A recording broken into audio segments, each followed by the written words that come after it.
జొన్న అంబలి ఎలా చేయాలో చూద్దాం. ముందుగా జొన్న అంబలి చేసుకోవడానికి ఒక బౌల్లో హాట్ వాటర్ తీసుకోవాలి. హాట్ వాటర్లోకి ఒక కప్పు జొన్న పిండిని తీసుకొని మిక్స్ చేసుకుంటూ లంప్స్ లేకుండా యాడ్ చేసుకోవాలి.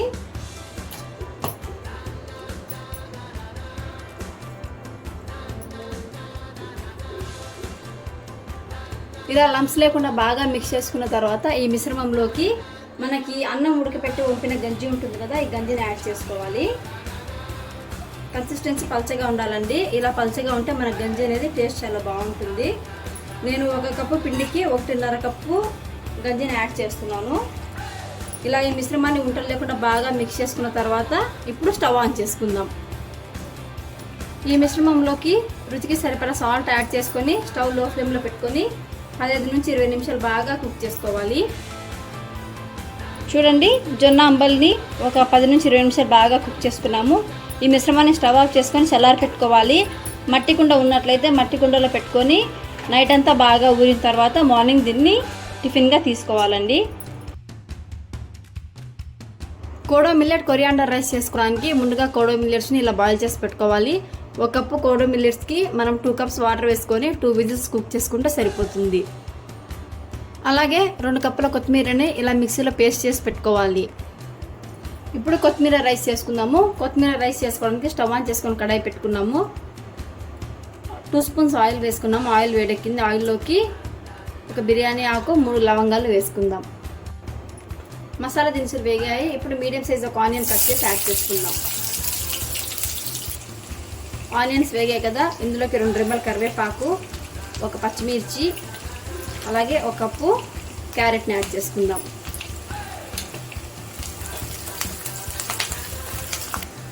వెజ్జెస్ అన్ని బాగా వేగాయి కదా, దీంట్లోకి 1 స్పూన్ అల్లం పేస్ట్ వేసుకొని పచ్చివాసన రాకుండా వేయించుకుందాం. అల్లం పేస్ట్ బాగా వేగింది. దీంట్లోకి పెద్ద సైజు ఒక టమాటాని కట్ చేసుకొని యాడ్ చేసుకుందాం. టమాటా బాగా మగ్గి మెత్తబడేంత వరకు కుక్ చేసుకుందాం. టమాటాస్ వేగి బాగా మెత్తబడ్డాయి కదా, ఇందులోకి మనం మిక్సీ కొట్టి పెట్టుకున్న కొత్తిమీర పేస్ట్ని వేసుకుందాం. కొత్తిమీర పచ్చివాసన రాకుండా నూనె సపరేట్ అయ్యేంత వరకు స్టవ్ లో ఫ్లేమ్లో పెట్టుకొని బాగా కుక్ చేసుకుందాం. కొత్తిమీర బాగా వేగింది కదా, ఇందులోకి రుచికి సరిపడా సాల్ట్ యాడ్ చేసుకొని మనం ముందుగా బాయిల్ చేసి పెట్టుకున్న మిల్లెట్స్ని యాడ్ చేసుకుందాం.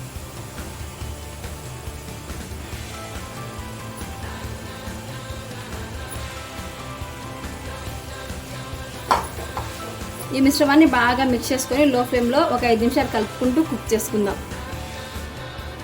ఫ్లేవర్ అంతా మిల్లెట్స్కి బాగా పట్టేట్టుగా కలుపుకుంటూ కుక్ చేసుకున్నాం కదా, ఇప్పుడు స్టవ్ ఆఫ్ చేసేసుకుందాం. వేడి వేడి kodo millet coriander rice ready. Raita prepare చేసుకోవడానికి ముందుగా ఒక కప్లో ఇలా కర్డ్ తీసుకోవాలి. ఈ కర్డ్లోకి సన్నగా తరిగి పెట్టుకున్న ఆనియన్స్, అలాగే సన్నగా తరిగి పెట్టుకున్న టమాటోస్, సన్నగా చాప్ చేసి పెట్టుకున్న కీరా, అలాగే సన్నగా తరిగి పెట్టుకున్న క్యారెట్ యాడ్ చేసుకుందాము. గార్నిష్ కోసం కొంచెం కొత్తిమీర యాడ్ చేసుకుందాము.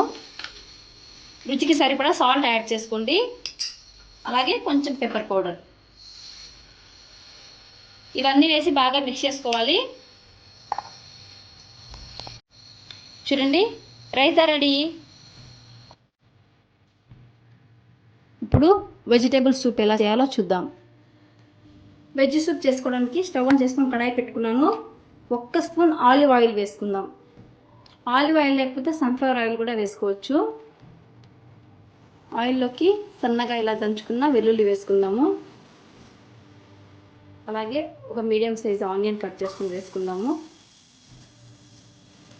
ఒక 1/2 కప్ క్యారెట్ వేసుకుందాం.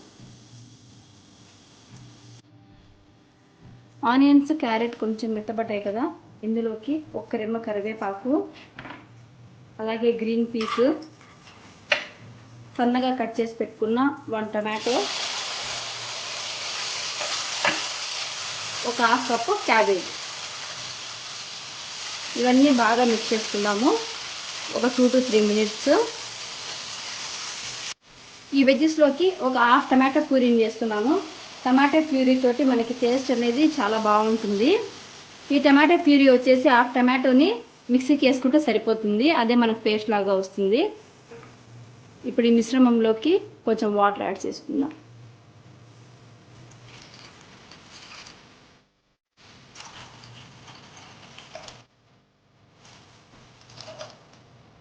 3 గ్లాసెస్ వాటర్ యాడ్ చేసుకున్నాం కదా.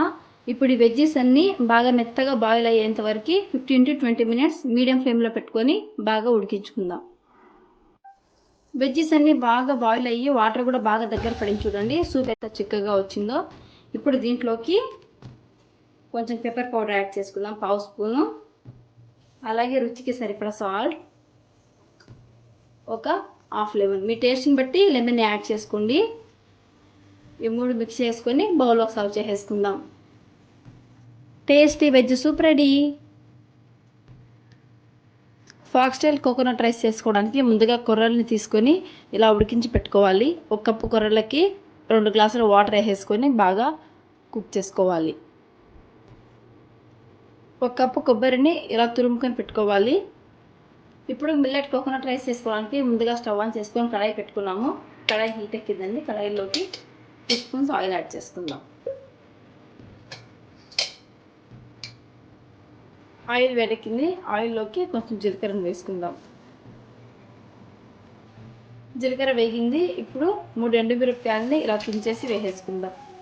అలాగే 1 రెమ్మ కరివేపాకును కూడా యాడ్ చేసుకుందాం. తాలింపు వేగింది కదా, ఒక 1/2 స్పూన్ అల్లం పేస్ట్ వేసుకుందాం. అల్లం పేస్ట్ పచ్చివాసన రాకుండా వేయించుకోవాలి. అల్లం పేస్ట్ బాగా వేగింది. ఇప్పుడు దీంట్లోకి మనం ముందుగా తురుము పెట్టుకున్న కొబ్బరిని, అలాగే ముందుగా బాయిల్ చేసి పెట్టుకున్నాం కదా కొర్రల్ని యాడ్ చేసేద్దాం. ఈ మిశ్రమంలోకి రుచికి సరిపడా సాల్ట్ని యాడ్ చేసుకుందాము. సాల్ట్ చూసి వేసుకోండి, ఎందుకంటే కొర్రలు బాయిల్ చేసేటప్పుడు కూడా మనం సాల్ట్ యాడ్ చేసి ఉంటాం కదా. ఇలా సాల్ట్ యాడ్ చేసిన తర్వాత ఒకసారి బాగా మిక్స్ చేసుకుందాం. కొబ్బరిని, రైస్ని 2 నిమిషాలు బాగా ఆయిల్లో వేయించుకున్నాము. మనకి కోకోనట్ రైస్ రెడీ అయిపోయిందండి. స్టవ్ ఆఫ్ చేసేసుకుందాం. Foxtail coconut rice ready.